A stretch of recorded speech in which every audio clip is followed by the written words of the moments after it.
You see this place right here? It's called Petra, right? Now I want you to keep that in mind. I want you to look at it. See how it's been carved out of a mountain? See how it's been carved out of a mountain? Now, I'm ready to take you to another place in Ethiopia called, um, I forgot the name of what it's called, but,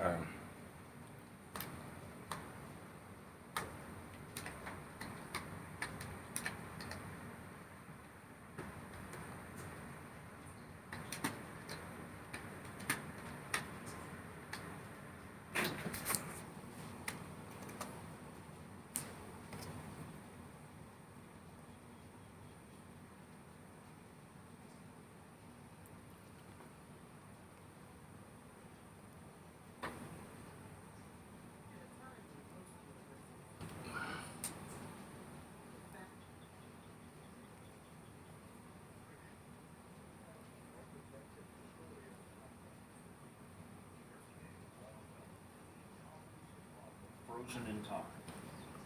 all right, now, St. Mary's Church. this church How in, was it built? this church right here, Well, it was built starting from outside. They formed the shape, This- and then they start digging, or let's say excavating downwards. So they dug essentially a trench around the whole perimeter, Yes. which left oh, okay. I want to let people know right now that the same people that built Petra is the same people that built that church in Ethiopia, right? They were Arabs, right? The Arabs enslaved the Ethiopians religiously. This is why black people worship Allah and why they worship God and Jesus. And the reason why they worship God and Jesus is because later on, the Romans took over the Arabs in all of their kingdoms. You know, but the Arabs had enslaved black people too. But if you go to the history of what I'm talking about with inside of King Lidabella's churches and all that stuff like that, King Lidabella told his people that angels helped him build them 11 churches like what I just showed you in Ethiopia, right? Now he lied and said angels helped him build them churches, when really it was the Arabs helped him build them churches. And when they helped them build them churches, that's what started the beginning of people taking advantage of black people in Africa, because black people didn't have no original religious structure. This is why nobody can find the answer to, you know, why blacks can't be free, because we keep on worshiping their gods. Now, I know I'm jumping around from subject to subject, but in the 80s or something like that, the reason why I believe that Putin is right with what he's doing with Ukraine is this. In the 80s, I remember the Soviet Union, and I remember something called Chernobyl. There was a Chernobyl meltdown. And when they had the Chernobyl meltdown, our news system referred to Chernobyl as as the Soviet Union and as the Russians. So how can Putin be taking something that already belongs to him? So at the end of the day, you know, and then what person that is a ruthless dictator create humanitarian corridors for people to leave out of? But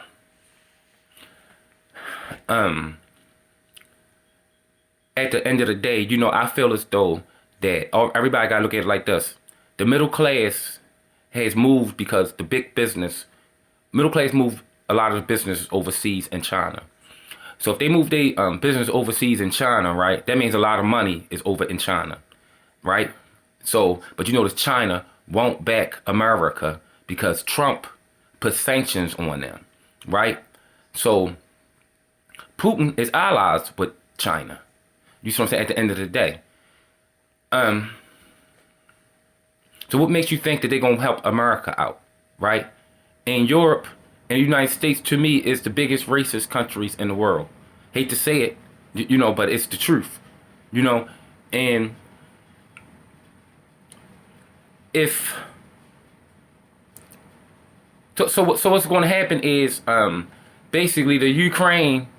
you ever see a person that move into a house and they don't know the ownership of the house is not right, and so then all of a sudden they gotta move, but there's nothing nobody can do about it, but they just have to move because you know you found out the people that's the owner of the house, they ain't right. This land really belonged to Putin. You see what I'm saying? And then at the end of the day, now that he owns the power, the main power source in Europe, that means he probably start dictating the narrative in Europe. You see what I'm saying? So,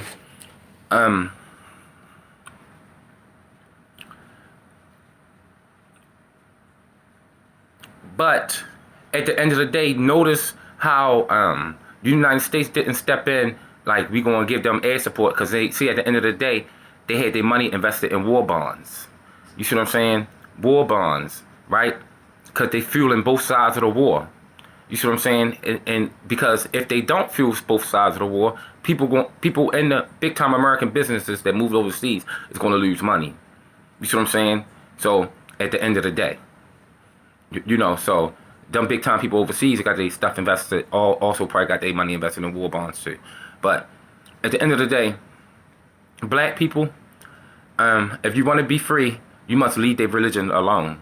You see what I'm saying? Because look at how the president of the Ukraine was saying, God gonna protect us, God gonna protect us, and all this stuff like that. But God never came to help them do anything.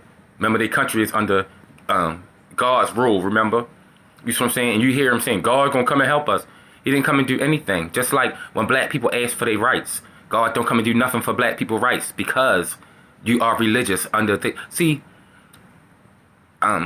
blacks, what you don't realize is you're living in white reality. So when you're living in white reality, ain't reading their white God book. You see what I'm saying? You can be left at the cross. You see what I'm saying? Because there's not your God. You see what I'm saying? Because your God will have recognized your oppression. You see what I'm saying? So at the end of the day, there is something that works for you, but it's not herb and it's not white gods. It's not. They don't work for you. They leave you on the cross. You see what I'm saying? And basically that's what the book is for. It draws you in, but at the same time, it leaves you vulnerable for control structures to come in and do what it needs to do to you. Just like, notice God was also powerful, right? But when COVID came in, the churches shut straight down. Even black churches.